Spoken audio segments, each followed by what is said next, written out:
All'inizio ho pensato fosse solo un rumore, ma quello che è successo dopo non doveva succedere. Vivo in questa casa da anni, praticamente da quando ero bambino. Conosco ogni singolo scricchiolio del parquet, ogni spiffero che entra dalle finestre quando c'è vento forte. È una casa vecchia, certo, ma è casa mia. Un posto sicuro, familiare, dove non è mai successo assolutamente niente di strano. Niente che non avesse una spiegazione logica e rassicurante. Mai, fino a quella notte. Era quasi mezzanotte. Mi stavo per addormentare. Ero in quella fase di dormiveglia, sospeso tra la realtà e il sogno. E poi l'ho sentito. Un rumore. Proveniva dal corridoio, proprio fuori dalla mia stanza. Un suono lento, regolare, quasi ritmico, come dei passi. Qualcuno che camminava avanti e indietro, con una lentezza innaturale. Un passo, pausa, un altro passo. Il mio primo pensiero è stato: chi può essere a quest'ora? Ma in casa c'ero solo io. I miei genitori erano fuori città. Il cane dormiva tranquillo ai piedi del mio letto. Il cuore ha iniziato a battermi un po' più forte. Ho teso l'orecchio, trattenendo il respiro. Silenzio. Era finito.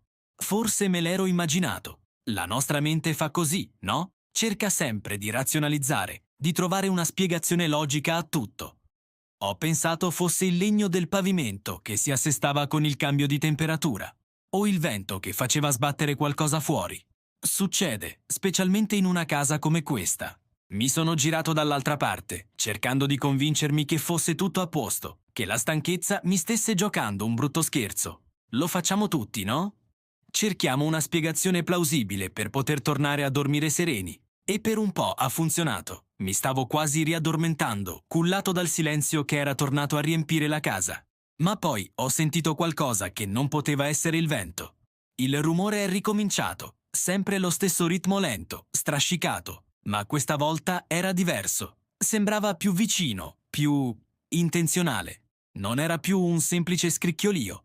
Era un suono che si fermava, proprio davanti alla porta della mia camera. Restava in silenzio per qualche secondo e poi riprendeva a muoversi, allontanandosi lentamente. Era come se qualcuno stesse controllando, stesse aspettando.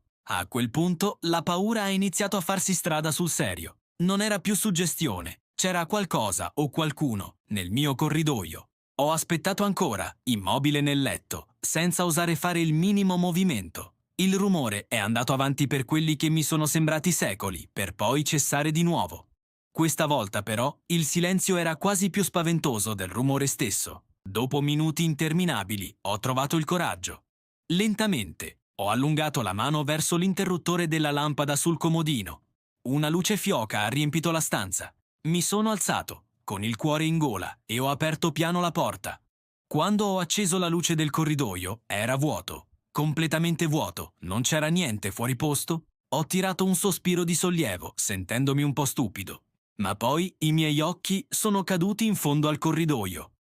La porta dello studio era aperta, socchiusa, quel tanto che bastava per creare un'ombra scura e inquietante. Un brivido mi ha percorso tutta la schiena. Io quella porta l'avevo chiusa a chiave prima di andare a letto. Lo faccio sempre, è un'abitudine. Controllo tutte le porte e le finestre. Ero assolutamente certo di averla chiusa. Ho camminato lentamente fino in fondo al corridoio, l'ho richiusa, girando la chiave nella toppa 2 volte, sentendo il clac metallico che avrebbe dovuto rassicurarmi.